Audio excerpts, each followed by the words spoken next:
how to increase or decrease the cursor thickness on the Samsung Galaxy S24 series.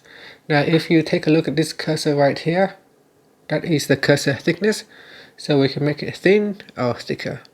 To do so, first tap on the home button to go back to the home screen, then swipe down at the top and then tap on the settings icon. Next, we scroll down and then tap on accessibility.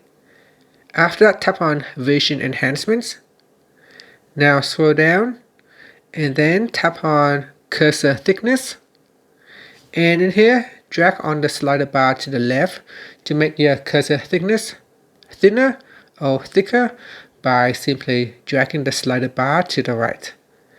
And that's it. Finally, you can tap on the home button to go back to the home screen.